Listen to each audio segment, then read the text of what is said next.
അത് തന്നെയാണ് ഈ സിനിമ ചെയ്യാൻ ഉള്ള തീരുമാനം എടുക്കാനുള്ള ആരാണ്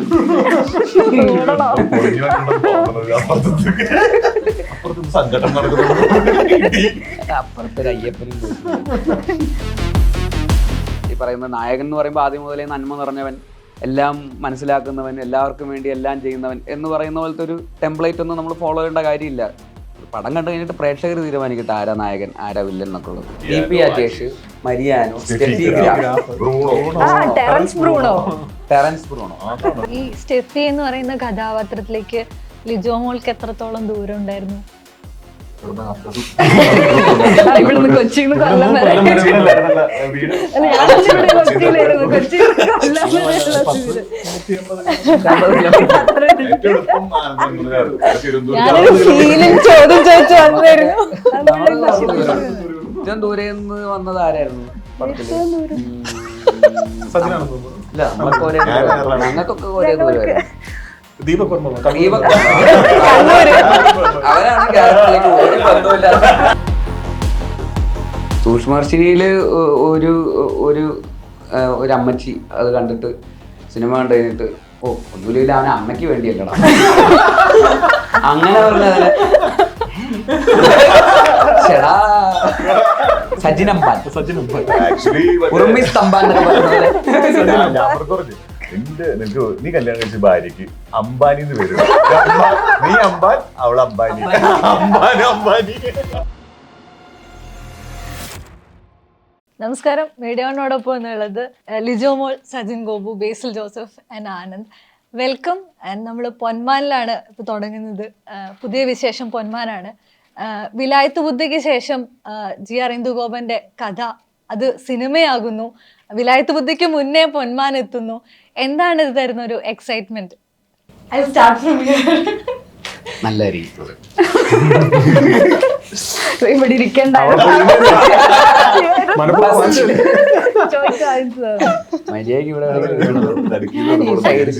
ഞാൻ ആങ്ങളെയും പെങ്ങളും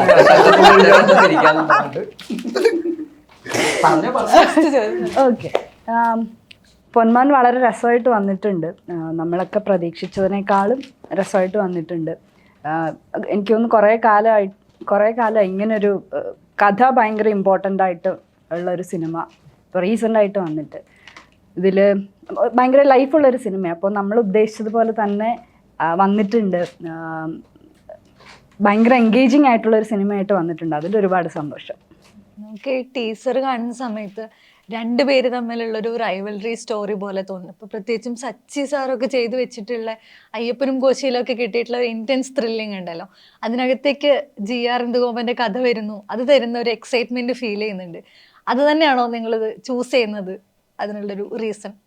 അത് മാത്രമല്ല, ഇന്ദുവഞ്ചേന്റെ നോവലാണെന്നുള്ള ആ നോവൽ ഞാൻ വായിച്ചിട്ടുണ്ടായില്ല. എപ്പോഴും പറഞ്ഞ പോലെ ജ്യോതിഷേട്ടന്റെ നരേഷൻ, ജ്യോതിഷേട്ടൻ വന്ന് കഥ പറഞ്ഞതിന് ശേഷമാണ് ഈ നോവൽ വായിക്കാൻ പറയുന്നത്. വായിച്ചതിന് ശേഷം ഭയങ്കര കണക്റ്റായി. പിന്നെ അതിനുശേഷം ഈ പറഞ്ഞ പോലെ ടെക്നീഷ്യന്മാർ സാനു ജോൺ വർഗീസാണ് ക്യാമറ. അതുപോലെ തന്നെ ജ്യോതിഷേട്ടൻ കലാ സംവിധാനത്തിൽ നിന്ന് ആദ്യമായിട്ട് ഡയറക്റ്റ് ചെയ്യുന്നു ഇത്ര എക്സ്പീരിയൻസിന് ശേഷം. അതുപോലെ ജസ്റ്റിൻ വർഗീസ് മ്യൂസിക്, പിന്നെ ബേസിൽ ആണ് ലീഡ് ചെയ്യുന്നത്, ലിജോ മോള്. അപ്പം ഇങ്ങനെ ഓരോ കാസ്റ്റിംഗ് വന്നപ്പോഴേക്കും നമ്മൾ അജിത് വിനായക പ്രൊഡക്ഷൻ വന്നപ്പോഴേക്കും പിന്നെ എല്ലാം കൊണ്ട് അത് ആളുകൾക്ക് എല്ലാവർക്കും കണക്ട് ആവുന്നൊരു സബ്ജക്റ്റാണെന്ന് മനസ്സിലായി. അത് എന്തായാലും നോവൽ വായിച്ചവർക്ക് എല്ലാവർക്കും അത് മനസ്സിലാവും. സിനിമ എന്തായാലും ഈ പറഞ്ഞ 30-ാം തീയതി ഇറങ്ങുമ്പോൾ കറക്റ്റായിട്ട് കണ്ടുകഴിയുമ്പോൾ മനസ്സിലാവും. അത് തന്നെയാണോ ഒരു റീസൺ? എനിക്കൊന്ന് ആദ്യമേ ഇതിലേക്ക് ഇന്നായത് ബേസിലാണെന്ന് തോന്നുന്നു. ഫസ്റ്റ് കാസ്റ്റിംഗ് കോളിൽ തന്നെ ബേസിൽ നായകനാവുന്ന ചിത്രത്തിലേക്ക് എന്ന് പറഞ്ഞിട്ടാണ് വരുന്നത്. എന്താണ് ഇതിനകത്തേക്ക് അട്രാക്ട് ചെയ്തത്? കഥ തന്നെയാണോ? കഥയാണ് ആദ്യം ഞാൻ വായിച്ചത്. ഈ പറയുന്ന ബുക്കാണ് ആദ്യം വായിച്ചത്. 4-5 ചെറുപ്പക്കാരാണ്. അത് ഞാൻ ഈ സിനിമ ചെയ്യാൻ വേണ്ടിയിട്ടെന്നുള്ള രീതിയിലാണ്, അല്ലാതെ അതിന് മുമ്പ് വായിച്ചതല്ല. അപ്പോൾ ഇന്ദുഗോപൻ ചേട്ടൻ്റെ ബുക്കുകളൊക്കെ മുമ്പത്തതും ഇപ്പോൾ സിനിമ എന്നുള്ള രീതിയിലല്ലാതെ ബുക്കുകൾ ഭയങ്കര ഇൻട്രസ്റ്റിംഗ് ആയിട്ട് തോന്നിയിട്ടുണ്ട് പല രീതിയിലും. അപ്പോൾ ആ ഒരു എക്സൈറ്റ്മെൻറ്റ് തോന്നി. ക്യാരക്ടേഴ്സിനൊക്കെ ഭയങ്കര ലിറ്ററേച്ചറിൻ്റേതായിട്ടുള്ളൊരു ബലം ഉണ്ടായിരുന്നു. എല്ലാ ക്യാരക്ടേഴ്സിനും കുറച്ച് ഡെപ്തും ലെയേഴ്സും.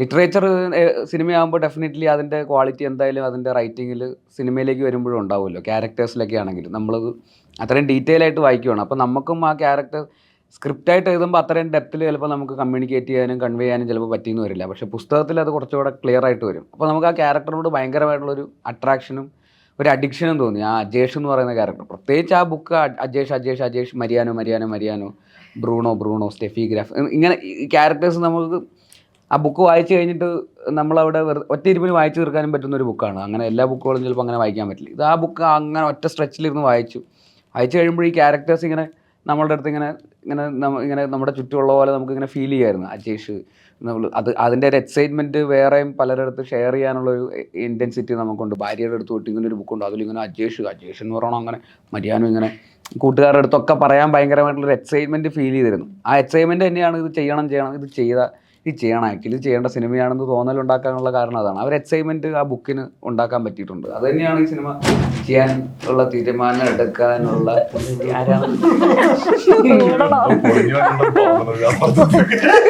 അപ്പുറത്തൊരു അയ്യപ്പനും അത് തന്നെയായിരുന്നു ഇതിൻ്റെ കോർ റീസൺ. ആ ബുക്കിൻ്റെ ഒരു ക്വാളിറ്റിയാണ് ഫസ്റ്റ് ഇന്നാവുന്നത്. പിന്നെ ഈ പറയുന്ന പോലെ ഈ സിനിമയിലേക്ക് അതിൻ്റെ അഭിനേതാക്കളും കാസ്റ്റും ക്രൂവും ഇത്രയും നല്ല ടെക്നീഷ്യൻസ് എന്നൊക്കെ പറയുന്ന പോലത്തെ ഒരു സ്പേസിൽ പിന്നെ ആ ബുക്ക് തിരക്കഥയാവുന്നതെന്ന് പറയുന്ന പോലത്തെ ഒരു ഇത്തിരി ട്രിക്കി ഏരിയ ഉണ്ട്. അത് ഇച്ചിരി അത്ര എളുപ്പമല്ല. ബുക്ക് എപ്പോഴും അങ്ങനെ തന്നെ സിനിമയാക്കാൻ പറ്റില്ല.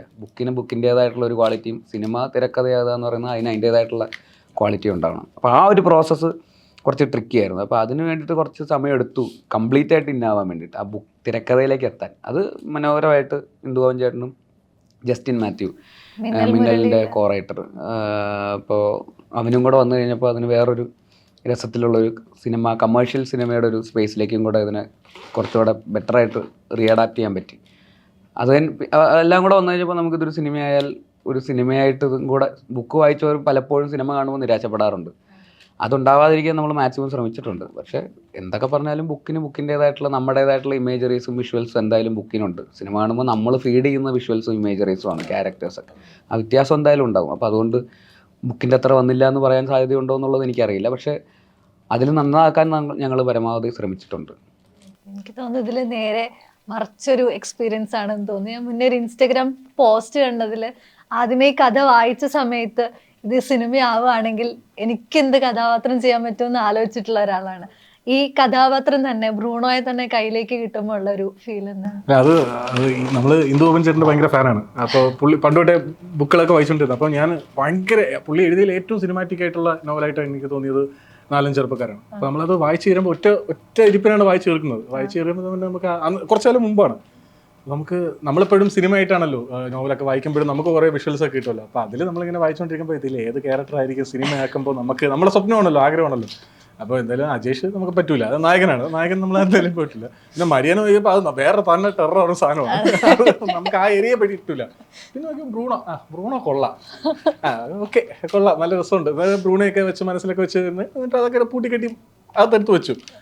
പിന്നെ ഒരിക്കൽ ഇതേപോലെ നമ്മളിങ്ങനെ ഈ പടമൊക്കെ അനൗൺസ് ചെയ്തിട്ട് ഇങ്ങനെ ഞാനും ആർട്ടിസ്റ്റ് പവി ശങ്കർ എന്ന് പറഞ്ഞിട്ട് നമ്മളെ ഫ്രണ്ടുണ്ട്, നമ്മളൊക്കെ കാറിൽ പോയിക്കൊണ്ടിരുന്നപ്പോൾ പവി ബേസിൽ ബ്രോയെ വിളിച്ചായിരുന്നു. അപ്പോൾ ഞാനും അടുത്തുണ്ടെന്ന് പറഞ്ഞു. അപ്പോൾ നമ്മൾ സംസാരിച്ചിട്ടുണ്ടെന്ന് ബേസിൽ ബ്രോയാണ് പറഞ്ഞത്, എടാ ഇങ്ങനെ ഒരു സംഭവം ഉണ്ട്, നീ അയച്ചായിരുന്നു എന്ന് ചോദിച്ചു. അപ്പോൾ ഇല്ല എന്ന് പറഞ്ഞു. അങ്ങനെ നീ നിൻ്റെ പ്രൊഫൈലൊന്ന് അയച്ചാന്ന് പറഞ്ഞു. അങ്ങനെ ഞാൻ അയച്ചു കൊടുത്തു, പുള്ളി ജോയ് ഷേട്ടന് അയച്ചു കൊടുത്തു.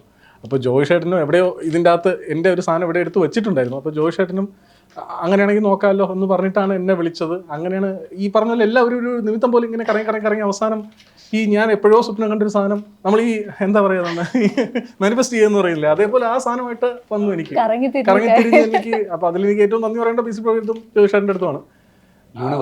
യൂണിവേഴ്സ്. അപ്പോൾ ഞാൻ ചോദിച്ചു ജോയിഷേട്ടൻ്റെ അടുത്ത് എങ്ങനെയാണ് എന്നെ കാസ്റ്റ് ചെയ്യാൻ എന്താണ് തോന്നിയെന്ന് ചോദിച്ചു. അപ്പം അതും ബേസിൽ ബ്രോ കണക്ഷൻ ഉണ്ട്. നമ്മള് ജയ സിനിമ ഇതിലും ഈ പറയുന്ന പോലെ അതിലൊരു സീൻ കണ്ടിട്ടാണ് പുള്ളി എന്നെ നോക്കി വെച്ചതെന്ന് പറഞ്ഞു. അത് ബേസിൽ ബ്രോയ്ക്ക് തല്ലൊക്കെ കിട്ടി കഴിഞ്ഞിട്ട് ആ വീട്ടിലുള്ള സീനില്ലേ, ആ സീനിൽ ഇങ്ങനെ എല്ലാവരും സംസാരിച്ചുകൊണ്ടിരിക്കുമ്പോൾ ഞാനൊരു ഡയലോഗ് ചോദിക്കുന്നുണ്ട്, നിങ്ങളുടെ നോക്കാണ് ഇങ്ങനെ വരുന്നെങ്കിൽ നിങ്ങൾ എന്ത് ചെയ്യുമെന്ന് ചോദിക്കുന്നുണ്ട്. അപ്പോൾ ആ ഒരു ഡയലോഗിലാണ് പുള്ളി എന്നെ നോട്ട് ചെയ്തതെന്ന് പറഞ്ഞു. അപ്പോൾ നമ്മളൊന്നും ഉദ്ദേശിക്കാത്തൊരു സാധനമാണ് പുള്ളി അത് നോട്ട് ചെയ്ത് വെച്ചത്. അപ്പോൾ എങ്ങനെയൊക്കെയോ കറങ്ങി തിരിഞ്ഞ് വന്നതാണ്. അപ്പോൾ അതിൻ്റെ ഒരു എക്സൈറ്റ്മെൻറ്റ് ഭയങ്കരമായിട്ടുണ്ട്. ഈ ബ്രൂണോയിൽ നിന്നാണ് ഈ കഥ സ്റ്റാർട്ട് ചെയ്യുന്നത് പോലും. നിങ്ങൾ തമ്മിലുള്ള ഒരു റിലേഷൻഷിപ്പ് ഉണ്ട്, അത് പിന്നീട് പല ആളുകളിലേക്കുള്ള റിലേഷൻഷിപ്പായിട്ട് അത് മാറുന്നുണ്ട്. ഇതിനകത്ത് നായകൻ അല്ലെങ്കിൽ വില്ലൻ അല്ലെങ്കിൽ നായിക അങ്ങനെ ഒരു ബ്ലാക്ക് ആൻഡ് വൈറ്റിലേക്ക് നമുക്ക് ഒരിക്കലും കൊണ്ടുവരാൻ പറ്റാത്ത കഥാപാത്രങ്ങളാണല്ലോ ഇത് കൂടുതൽ നമ്മുടെ തന്നെ ലൈക്ക് അഭിനയത്തിന്റെ രീതികളാണെങ്കിലും നമ്മുടെ ക്യാരക്ടേഴ്സിന് കൊടുക്കുന്ന ഷെയ്ഡിനാണെങ്കിലും എക്സ്പ്ലോർ ചെയ്യാനുള്ള ഒരു സ്പേസ് നൽകുന്നുണ്ടോ? ഈ ഒരു നായകൻ നായിക വില്ലൻ സ്പേസ് ഇല്ലാതാവുന്നത് ഓപ്പൺ ആണ്. അല്ല, അത് ഭയങ്കര ഇൻട്രസ്റ്റിംഗ് ആയിട്ടുള്ള ഒരു സ്പേസ് ആണ് ആക്ച്വലി. അവിടെ നിന്ന് തുടങ്ങാം. ഇനി ഇവിടെ നിന്ന് തുടങ്ങാം.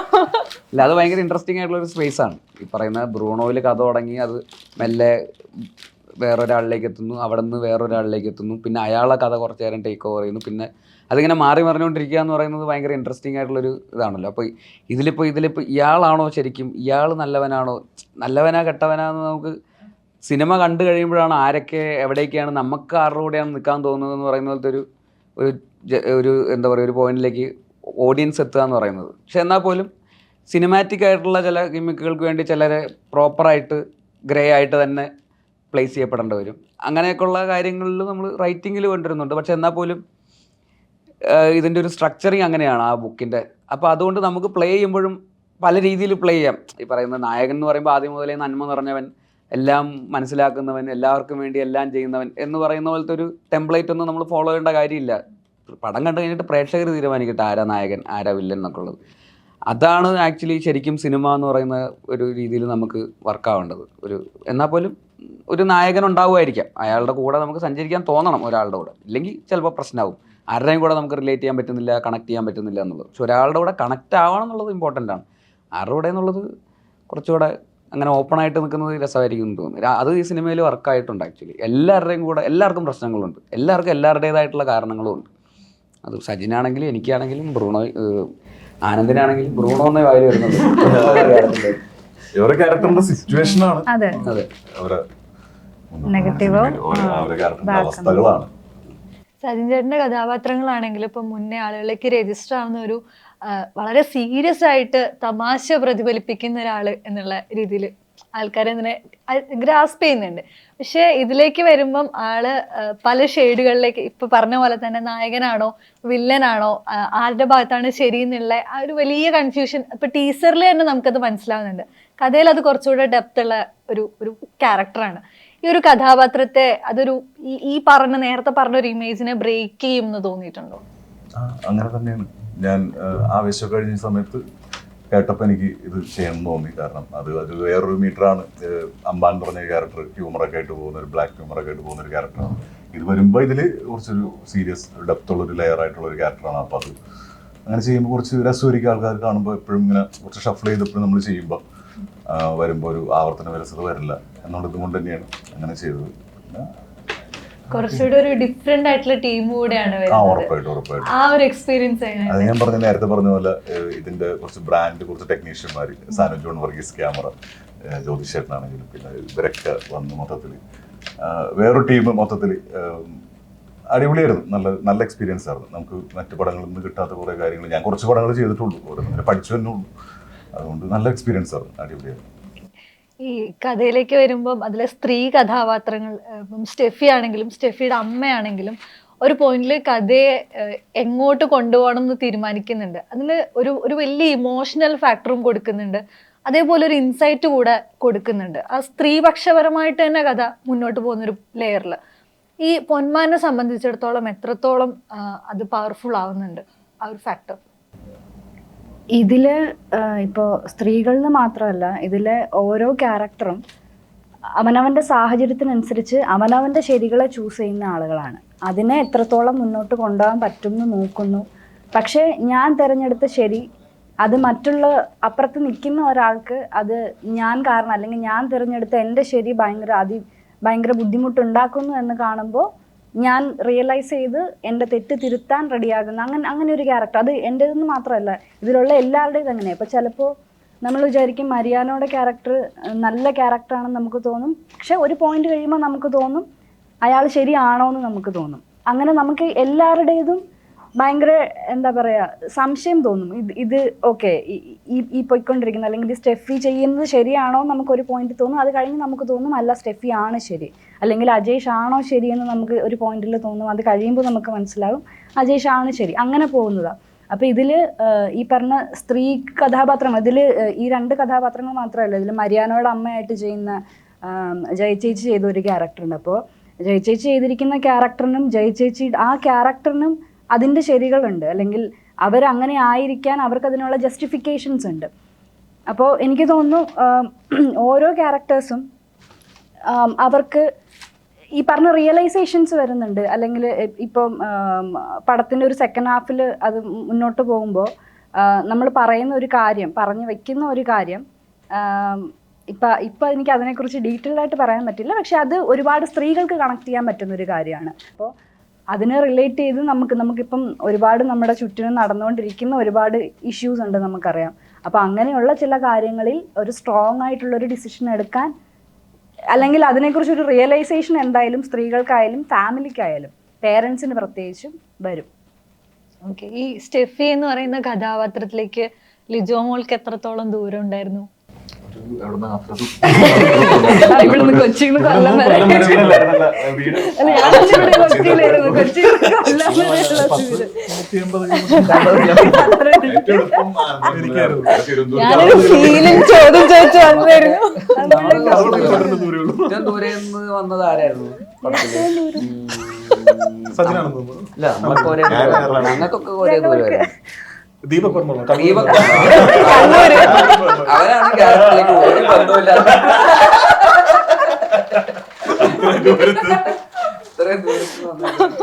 അല്ല, സ്റ്റെഫിയിലേക്ക് ലിജോയ്ക്കുള്ള ദൂരം എന്ന് പറഞ്ഞാൽ ആ ക്യാരക്ടറെ മനസ്സിലാക്കാൻ പറ്റും. അതിപ്പം എനിക്കായാലും അല്ലെങ്കിൽ നിങ്ങൾക്കായാലും ഒക്കെ ആ ഒരു ക്യാരക്ടറിൻ്റെ ആർക്ക് മനസ്സിലായി. ഇപ്പോൾ ആർക്കാണെങ്കിലും ഇപ്പോൾ 4-5 ചെറുപ്പക്കാർ വായിച്ചിട്ടുള്ള സ്ത്രീകൾക്ക് എല്ലാവർക്കും റിലേറ്റ് ചെയ്യാൻ പറ്റുന്ന ക്യാരക്ടറാണ് സ്റ്റെഫി. അല്ലെങ്കിൽ സ്റ്റെഫി ആയിക്കോട്ടെ, സ്റ്റെഫിയുടെ അമ്മ ക്യാരക്ടർ ആയിക്കോട്ടെ, ഇതിലെല്ലാ സ്ത്രീ കഥാപാത്രങ്ങളെ. അപ്പോൾ അതുകൊണ്ട് കുറച്ചുകൂടി ഈസി ആയിരുന്നു. ഓക്കെ, ഇതിൽ എല്ലാവരെയും സാഹചര്യങ്ങളാണ് വില്ലനോ അല്ലെങ്കിൽ നമ്മൾ നല്ലവനോ ആക്കുന്നത്. അപ്പോൾ എന്തുകൊണ്ട് ഞാൻ അങ്ങനെ ഒരു പോയിന്റിൽ അങ്ങനെ ഒരു തീരുമാനം എടുത്തു എന്നുള്ളത് മനസ്സിലാക്കാൻ എനിക്കിത് ഈ നോവൽ വായിച്ചപ്പോഴായിക്കോട്ടെ, അല്ലെങ്കിൽ ജ്യോതിഷേട്ടനെ കഥ പറഞ്ഞപ്പോഴായാലും എനിക്ക് മനസ്സിലായി. അപ്പോൾ അതുകൊണ്ടത് എളുപ്പമായിരുന്നു. മതിയോ?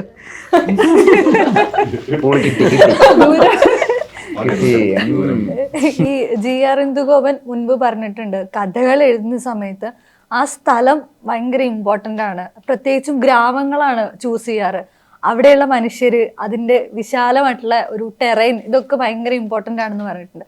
ഈ പൊന്മാനെ സംബന്ധിച്ചിടത്തോളം ഈ യാത്ര ചെയ്തെത്തിയ ദൂരം, ഈ സ്ഥലം അവിടെ ഉണ്ടായിരുന്നുള്ള അവിടുത്തെ ഒരു എക്സ്പീരിയൻസ് ഇല്ലേ, അതെങ്ങനെയുണ്ടായിരുന്നു? അല്ല, ഈ സിനിമയിലും ആ ബുക്ക് വായിക്കുമ്പോഴൊക്കെ നമുക്കറിയാം ഈ ക്യാരക്ടർ ഭയങ്കര ഇമ്പോർട്ടൻ്റ് ആണ്. കൊല്ലത്താണ് സിനിമ നടക്കുന്നത്, കൊല്ലത്താണ് ഈ സിനിമ എല്ലാ ക്യാരക്ടേഴ്സും. അത് വേറൊരു സ്ഥലത്ത് കൊണ്ടുപോയി പ്ലേസ് ചെയ്താൽ ഈ സിനിമ ഇങ്ങനെ ആയിരിക്കില്ല സംഭവിക്കുക. ഈ കഥ കോഴിക്കോട് നടക്കുകയാണെങ്കിൽ ഇങ്ങനെ ആയിരിക്കില്ല, അല്ലെങ്കിൽ ഓരോ സെറ്റിങ്ങിനനുസരിച്ചിട്ട് മാറും ഈ സിനിമ. കണക്റ്റഡ് ആണ്. അതെ, അപ്പോൾ അത് നമുക്കത് കൺവിൻസിങ് ആണ്. അപ്പോൾ അതുകൊണ്ട് സിനിമ കാണുമ്പോഴും ഒക്കെ അത് വേറെ രീതിയിൽ നമുക്ക് ഭയങ്കര കണക്ട് തോന്നും. അതിലെ എല്ലാ ക്യാരക്ടേഴ്സിനോടും, ഹീറോ, വില്ലൻ, അങ്ങനെ അല്ലാതെ എല്ലാവരെയും നമ്മൾ എവിടേക്കോ കണ്ടിട്ടുള്ള പോലെ. പക്ഷെ എന്നാൽ അത് യൂണിവേഴ്സലുമാണ്. ഇതിൽ ഇമോഷൻസൊക്കെ വളരെ യൂണിവേഴ്സലാണ്. എന്നാൽ അതേസമയം ഈ പറഞ്ഞ നേറ്റിവിറ്റി ഭയങ്കര യൂണീക്കാണ്. അപ്പോൾ അതുകൊണ്ട് ഇത് ബീച്ചിൻ്റെ സൈഡിൽ നടക്കുന്ന ഒരു കൾച്ചറിനെ അതിനെ ബേസ് ചെയ്തിട്ടാണ്. കൊല്ലത്ത് തീരദേശ മേഖലയിൽ നടക്കുന്ന ഒരു കൾച്ചറുണ്ട്. പിന്നെ തുരുത്ത് എന്നൊക്കെ പറയുന്ന പോലത്തെ മൺട്രോ ഐലൻഡിൽ അവിടെ അങ്ങനത്തെ ഒരു തുരുത്ത്, അവിടുത്തെ ഒരു കൾച്ചർ. അപ്പോൾ ഈ ചെറിയ ചെറിയ ഡീറ്റെയിലിങ്ങുകളൊക്കെ ഉണ്ടല്ലോ ആ തുരുത്തിൽ. ഇപ്പോൾ വേലിയേറ്റ സമയത്ത് മുറ്റത്തൊക്കെ വെള്ളം കയറി കിടക്കും. അപ്പോൾ ചെറിയ ഇഷ്ടിക ഇട്ടിട്ടാണ് നമ്മൾ കാലും കൊണ്ട് ക്രോസ് ചെയ്ത് പോകാൻ. മുറ്റത്തൊക്കെ വെള്ളമായിരിക്കും. അപ്പോൾ ചെറിയ ചെറിയ ഇഷ്ടികകൾ ഇട്ടിട്ടാണ് നമുക്ക് ഒരു സ്ഥലത്ത് നിന്ന് അപ്പുറത്തേക്ക്, ഇല്ലെങ്കിൽ നനയും. അപ്പോൾ ഇങ്ങനത്തെ കുഞ്ഞു കുഞ്ഞു ഡീറ്റെയിലിംഗ് ഒക്കെ ആ കൾച്ചറിൻ്റെ ഭാഗമായിട്ട് വരുന്നതാണ്. അവരുടെ കല്യാണത്തലേന്നുള്ള ചടങ്ങുകളും ആചാരങ്ങളൊക്കെ വേറെയാണ്. അതിൽ നിന്നൊക്കെ ഉണ്ടാകുന്ന കോൺഫ്ലിക്റ്റൊക്കെയാണ് ഈ സിനിമേനെ മുമ്പോട്ട് പോകുന്നത്. ആ ആചാരങ്ങൾ വേറെ ഉള്ളൊരു സ്ഥലത്ത് ഈ കോൺഫ്ലിക്റ്റ് ഉണ്ടാവേണ്ട കാര്യമില്ല. അപ്പോൾ അതുകൊണ്ട് ഇത് ഭയങ്കര റീജിയണലി യുണീക്കാണ് ഈ സിനിമ. അതാണ് ഈ സിനിമയുടെ ഒരു ഐഡിയയുടെ ഒറിജിനാലിറ്റിയും അതുകൊണ്ടാണ് സംഭവിക്കുന്നത്. ഇല്ലെങ്കിൽ ഇതൊരു ഭയങ്കര ഒരു ടെംപ്ലേറ്റ് സിനിമയാവും. പക്ഷെ ഐഡിയക്ക് ഒരു ഒറിജിനാലിറ്റി ഉണ്ട് ഈ സിനിമയുടെ. തുടക്കം മുതൽ അവസാനം വരെയുള്ള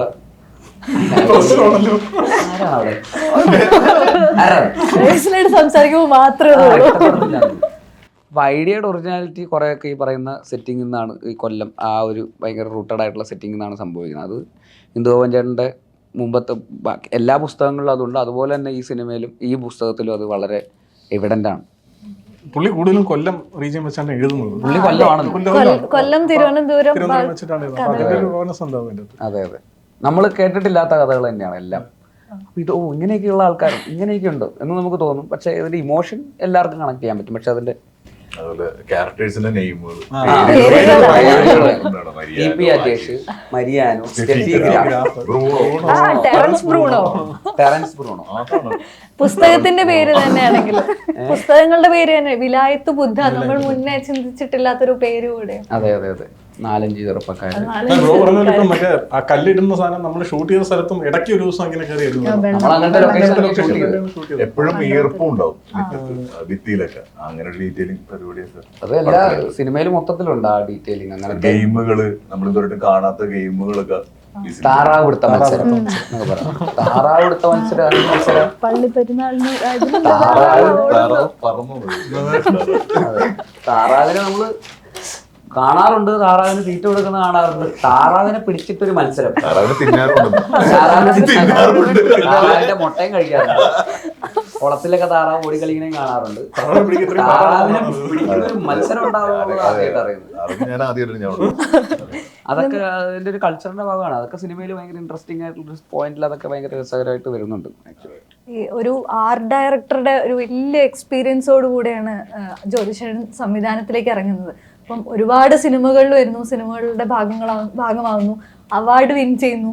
അതിനുശേഷമാണ് സ്വന്തമായിട്ടൊരു സിനിമ സംവിധാനത്തിലേക്കും കൂടെ വരുന്നത്. ഈ ഒരു എക്സ്പീരിയൻസ് നിങ്ങൾക്ക് കൂടെ എത്രത്തോളം കംഫർട്ടബിൾ സ്പേസ് തന്നിട്ടുണ്ട് സംവിധാനത്തിലേക്ക് അദ്ദേഹം വരുമ്പോൾ? ഈ പറഞ്ഞ പോലെ നമ്മള് കലാ സംവിധാനത്തിൽ ഈ പടത്തിൽ തന്നെ ഭയങ്കര ഡീറ്റെയിലിംഗ് ആണ്. ഈ പറഞ്ഞ പോലെ എല്ലാ കാര്യത്തിലും ഒരു ചെറിയ അതിന്റെ ഒരു കൾച്ചർ, ഈ കഥ നടക്കുന്ന ഒരു ഏരിയ, ഈ പറഞ്ഞ പോലെ സിനാരി, അവിടേക്ക് ഈ പറഞ്ഞ പോലെ അവിടെ വേണ്ട കുറെ കാര്യങ്ങൾ ഭയങ്കര ഡീറ്റെയിലിംഗ് ആണ്. ഇപ്പൊ ഈ പറഞ്ഞ പോലെ തന്നെ ജോതിച്ചേട്ടൻ അവിടെ ഈ കൊല്ലത്ത് ഈ പറഞ്ഞ പോലെ അവിടെയാണ് ജോതിച്ചേട്ടൻ്റെ ഫ്രണ്ട്സും, അവിടെയാണ് ജോതിച്ചേട്ടൻ കുറെ നാളുകളൊക്കെ ഉണ്ടായിരുന്ന ആ എക്സ്പീരിയൻസും സുഹൃത്തുക്കളൊക്കെ. അപ്പം പുള്ളിയുടെ ലൈഫ് സ്റ്റൈലിൽ ഉണ്ടാകുന്ന കുറെ അനുഭവങ്ങളും കാര്യങ്ങളൊക്കെ വെച്ചിട്ട് പുള്ളിക്ക് അത്ര ഡീറ്റെയിലിംഗ് ആയിട്ട് ഈ മൺട്രോത്തുരത്തിലെ കാര്യങ്ങളാണെങ്കിലും എല്ലാ ഇതിലാണെങ്കിലും ഭയങ്കര ഡീറ്റെയിലിംഗ് ആയിട്ടായിരുന്നു. അവരുടെ ജീവിതത്തിൽ നടന്ന കഥ തന്നെയാണ്, അവരുടെ ജീവിതം ബേസ് ചെയ്ത് എഴുതിയ കഥയാണ് 4 ചെറുപ്പക്കാർ. അതെ അതെ അതെ, എന്താണെന്നുള്ളത് വ്യക്തമായിട്ടുള്ള ധാരണ ജോതിച്ചേട്ടന് കഥ നരേറ്റ് ചെയ്യുമ്പോഴും ഉണ്ടായിരുന്നു, എടുക്കുമ്പോഴും ഭയങ്കര ധാരണയാണ്. അങ്ങനെയൊക്കെ പിന്നെ ജോതിച്ചേട്ടൻ പറഞ്ഞ പോലെ ആദ്യമായിട്ട് സംവിധാനം ചെയ്തപ്പോൾ നമ്മളതിലോട്ട് വിളിച്ച് അതാണ് ആദ്യം പറയാനുള്ളത്. ആദ്യമായിട്ട് സംവിധാനം ചെയ്ത് ആദ്യമായിട്ട് സംവിധാനം ചെയ്യുമ്പോൾ നമ്മളൊക്കെ കാസ്റ്റ് ചെയ്യുന്നുള്ള സന്തോഷം. പുള്ളി എപ്പോഴും നമ്മളെ റോനസ് വേണം, നമുക്ക് ലൈഫ് വേണം പടത്തിൽ, ലൈഫാണ് എന്ന് ഇവൻച്വലി ആ ലൈഫ് വന്നു, ആ ലൈഫ് ഉണ്ടായിട്ടുണ്ട്. ആ ഡീറ്റെയിലിങ്ങുകളിലൊക്കെ തന്നെയാണ് ആ ലൈഫ്. ക്യാരക്ടേഴ്സിന്റെ ചെറിയ മാനറിസത്തിലും ഈ പറയുന്ന സെറ്റിങ്, ചെറിയ ചെറിയ ചെറിയ അതിലൊരു കലാസംവിധായകന്റെ ഒരു ഭയങ്കരമായിട്ടുള്ള ഒരു ഒരു ബുദ്ധിയും കൂടെ ഉണ്ട്. അത്രയും റൂട്ടഡ് ആയിട്ട് റോ ആയിട്ട് അങ്ങനത്തെ. അപ്പോഴാണ് ഈ സിനിമ ഒറിജിനൽ ആയിട്ട് നിൽക്കുന്നത്. നമ്മളൊരു സീനൊക്കെ ചെയ്യാൻ നേരത്തെ നേരെ ഒരു ചെന്ന് നിൽക്കുന്ന ആംബിയൻസിലോട്ട് വന്ന് കറക്റ്റ് നിൽക്കുന്നു, ലാൻഡ് ചെയ്യും നമ്മള്. അത്രയും പരിപാടികൾ വളരെ ലോജിക്കൽ ആൻഡ് ഒതന്റിക് ആണ്, എല്ലാം റിയൽ ആണ്, നമുക്ക് അങ്ങനെ തന്നെ ഫീൽ ചെയ്യാം. ഓർഗാനിക് ആണ്. എന്നാൽ ഇതൊരു അങ്ങനത്തെ ഭയങ്കര റിയലിസ്റ്റിക് എന്ന് പറയുന്ന പോലത്തെ ഒരു സിനിമയല്ല, കമേഴ്ഷ്യലാണ്, വെരി മച്ച് കമേഴ്ഷ്യലാണ്. അതിൻ്റെ റൈറ്റിംഗ് ഒക്കെ കമേഴ്ഷ്യലായിട്ട് തന്നെയാണ് പ്ലേസ് ചെയ്തിരിക്കുന്നത്. പ്രത്യേകിച്ച് ബുക്കിൽ നിന്ന് കുറച്ച് മാറിയിട്ടുണ്ട് second half, I mean cinema ഒരു പോയിന്റ് കഴിഞ്ഞാൽ. ബുക്ക് വായിച്ചവർക്ക് അതൊരു പുതുമയായിരിക്കും. ഇപ്പം മുന്നേ ഞാൻ സൂക്ഷ്മദർശിനിയുടെ സമയത്ത് ചോദിച്ചിട്ടുണ്ടായിരുന്നു, മുന്നേ ഉള്ള കഥാപാത്രങ്ങളിൽ പലപ്പോഴും ഒരു ഇന്നസെൻ്റ് ആയിട്ടുള്ള ഒരു ഫേസിലേക്ക് വരാറുണ്ട്, അല്ലെങ്കിൽ എത്രത്തോളം ക്രൂരനാവാൻ ശ്രമിച്ചാലും ആളുകൾക്ക് ബേസിലല്ലേ എന്നുള്ളൊരു ഫീൽ ഉണ്ടായിരുന്നു. പക്ഷെ സൂക്ഷ്മദർശിനിക്ക് ശേഷം വരുന്ന സിനിമകളിലൊക്കെ കുറച്ചുകൂടെ ഡാർക്ക് ഷെയ്ഡ് വരുന്നുണ്ട്. അപ്പം സൂക്ഷ്മദർശിനിയിലെ കഥാപാത്രമാണെങ്കിലും പ്രാവൻകൂടിലെ പോലീസുകാരനാണെങ്കിലും ഇപ്പോൾ പൊന്മാൻ്റെ ചെറിയ ഭാഗങ്ങളിലാണെങ്കിൽ പോലും കുറച്ചുകൂടെ ഡാർക്ക് ഷെയ്ഡുകളിലേക്ക്, അത്തരം തെരഞ്ഞെടുപ്പുകളിലേക്ക് മാറുന്നുണ്ടോ?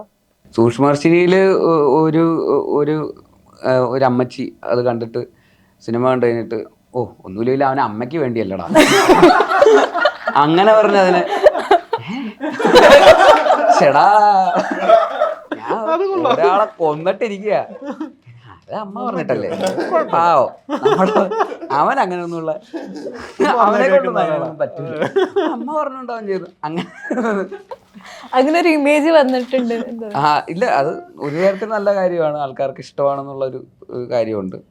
പക്ഷേ ഈ പറയുന്ന പോലെ ഒരേ സ്ഥലത്ത് തന്നെ നിന്നുള്ള ഒരേ ടൈപ്പ് ഓഫ് ഇത് ചെയ്യുമ്പോൾ ഉണ്ടാകുന്ന ആക്ടർ എന്നുള്ള രീതിയിൽ നമുക്ക് കുറച്ച് എന്തെങ്കിലും ഞാൻ പരമാവധി ശ്രമിക്കുന്നുണ്ട്. എന്നെ കൊണ്ട് പറ്റുന്ന രീതിയിൽ ഞാൻ എന്നെ കൊണ്ട് എല്ലാം ശ്രമിക്കുന്നുണ്ട്. അപ്പോൾ ഓരോ പടത്തിലും അത് മാറണം എന്നുള്ളൊരു ആത്മാർത്ഥമായിട്ടുള്ള ആഗ്രഹവും എഫേർട്ടും എല്ലാ പടത്തിലും ഇടാറുമുണ്ട്. അതിപ്പോൾ പ്രാവൻകൂടിലാണെങ്കിലും സൂക്ഷ്മദർശിയിലാണെങ്കിലും ഒരു തരത്തിൽ ഈ ജോലി ഒരു ടേക്കൺ ഫോർ ഗ്രാൻഡഡ് ആയിട്ടുള്ള ഒരു ജോലിയായിട്ട് ഞാൻ അതിനെ കണ്ടിട്ടേ ഇല്ല. എല്ലാത്തിലും ഒരു സിനിമാ നടൻ എന്ന് പറയുന്ന രീതിയിലല്ലാതെ അതിനുവേണ്ടി എനിക്ക് എന്തൊക്കെ ചെയ്യാൻ പറ്റും എന്നുള്ളതിൻ്റെ അറ്റം ഞാൻ പോകാറുണ്ട്. അതുപോലെ തന്നെ പൊന്മാനിലും അതിനെ സമീപിച്ചിരിക്കുന്നത് അങ്ങനെ തന്നെയാണ്. ആ ക്യാരക്ടറിനോട് നീതി പുലർത്താൻ ഞാൻ പരമാവധി ശ്രമിച്ചിട്ടുണ്ട്. ബാക്കി പ്രേക്ഷകർ തീരുമാനിക്കുക എങ്ങനെയാണ് എന്താണെന്ന് വെച്ചാൽ അവരുടെ തീരുമാനമാണ്. പക്ഷേ അജേഷുമായിട്ട് നിൽക്കുക എന്നുള്ളത് ഇമ്പോർട്ടൻ്റ് ആണ്. കാരണം അങ്ങനത്തെ ഒരേപോലത്തെ സ്പേസിലല്ല അജേഷ് നിൽക്കുന്നത്. അജേഷ് കുറേയൊക്കെ നമുക്കും ഒരെണ്ണം വെച്ചു കൊടുക്കാൻ തോന്നും ചിലപ്പോൾ അജേഷിന്. പക്ഷേ അവസാനം ഇത് അജേഷിൻ്റെ കഥയാണ്. അജേഷ് എന്താകുന്നു എങ്ങനെയാകുന്നു എന്നോ അജേഷും ബാക്കി സ്റ്റെഫിയും ബ്രൂണോയും എല്ലാവരും അതിൻ്റെ അകത്തോട്ട് എങ്ങനെ സമ്മേളിക്കുന്നു എന്നുള്ളതാണ്. മരിയാനോ എല്ലാവരും അങ്ങനെ തന്നെയാണ് സിനിമ. അപ്പോൾ അത് തന്നെയാണ് ഇതിൻ്റെ അകത്ത് എക്സൈറ്റ്മെൻറ്റ് തോന്നിയത്. ഈ കഴിഞ്ഞ വർഷം ഏറ്റവും കൂടുതൽ എനിക്ക് തോന്നുന്ന ആൾക്കാർ ഉപയോഗിച്ചിട്ടുള്ള ഒരു ടേം എന്ന് പറയുന്നത് അംബാനെ എന്നുള്ളൊരു വിളി. അംബാനെ ശ്രദ്ധിക്കുക, ഇത്തരം ടേമുകളാണ്. സജിൻ ഗോപു എന്ന പേരിനെക്കാട്ടിലും ഒരുപക്ഷെ ഇപ്പം ആളുകൾ യൂസ് ചെയ്യുന്നത് അംബാനെയാണ്. ഞാൻ വാർത്തകളിൽ പോലും കണ്ടിട്ടുണ്ട് അംബാനെ എന്ന് ഉപയോഗിക്കുന്ന ഇത് കണ്ടിട്ടുണ്ട്. ഇത്തരത്തിൽ നമ്മൾ മുന്നേ പല കഥാപാത്രങ്ങളും ആ കഥ ലൈക്ക് പല ആക്ടേഴ്സും ആ കഥാപാത്രങ്ങളാവാൻ ആ പേര് സ്വീകരിച്ചുകൊണ്ട് തന്നെ മുന്നോട്ട് പോയിട്ടുണ്ട്. ഐക്കോണിക് ആയിട്ടുള്ള കഥാപാത്രങ്ങളുടെ പേര് മാത്രമായിട്ട് നമ്മൾ അവരെ ഓർക്കുന്നുണ്ട്. അത്തരത്തിലൊരു ഫീല് അംബാൻ തരുന്നുണ്ട്. അംബാൻ സജിൻ, അംബാൻ സജിൻ,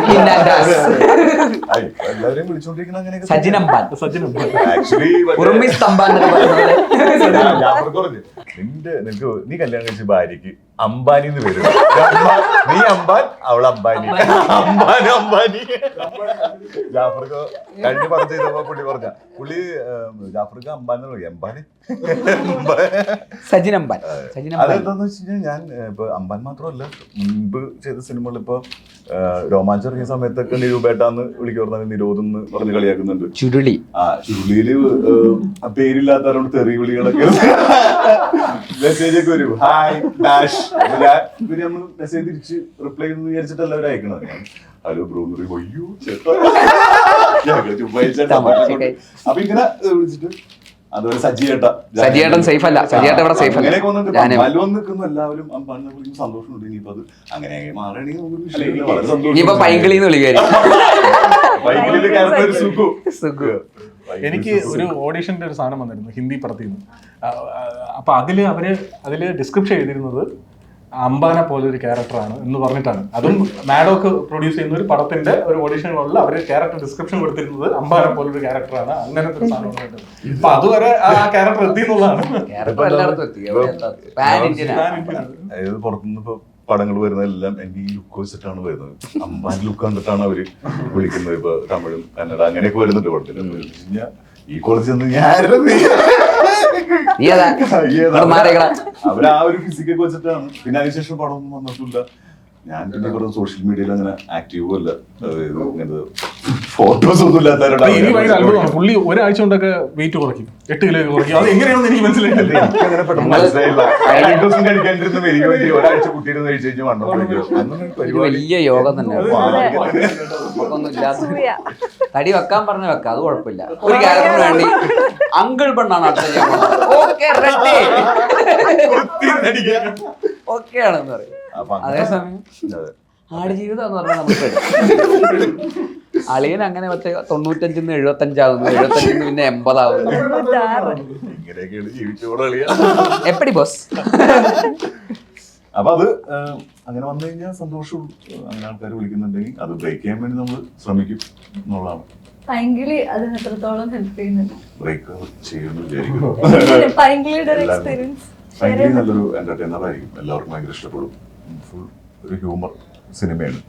പിന്നെ ജിത്തു മാധവൻ എഴുതുന്നു, ഞാൻ ആദ്യമായിട്ട് ലീഡ് ചെയ്യുന്നു, ഫാസിൽ പ്രൊഡ്യൂസ് ചെയ്യുന്നു, അതിൻ്റെ ജിത്തു പ്രൊഡ്യൂസ് ചെയ്യുന്നു.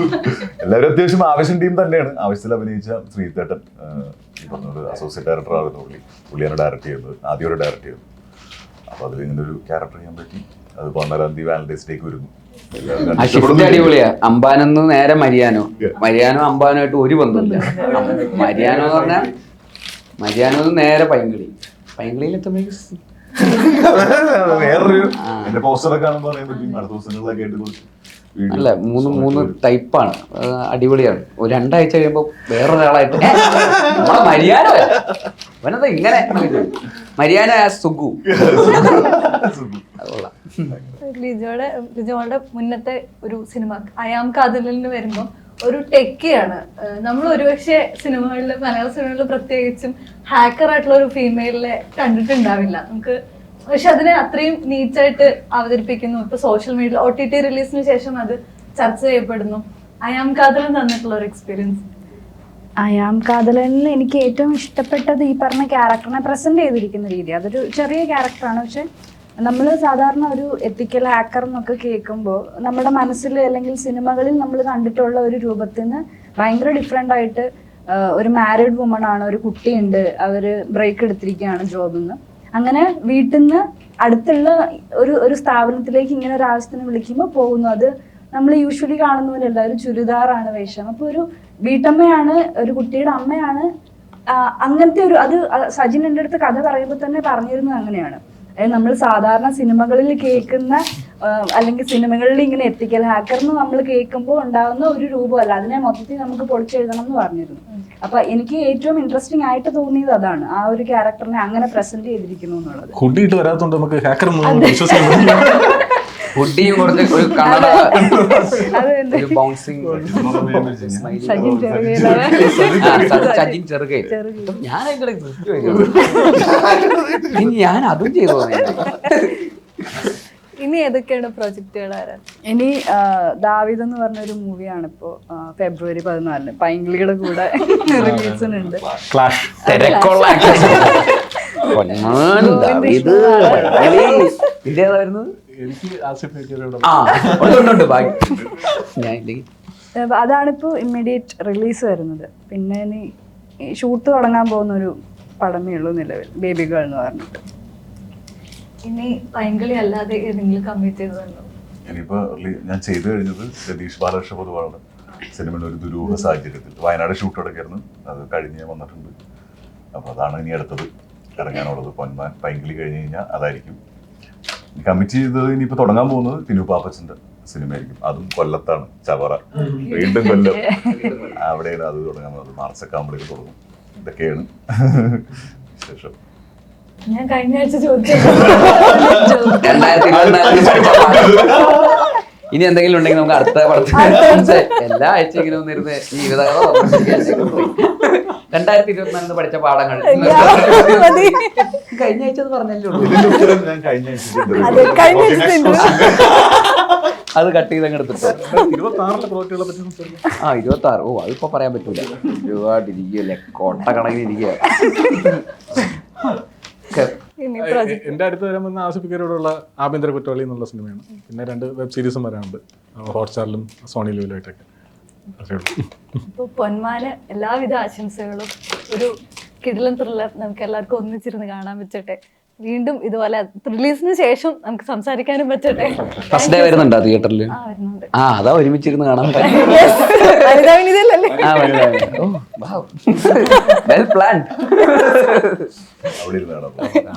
Okay, thank you so much.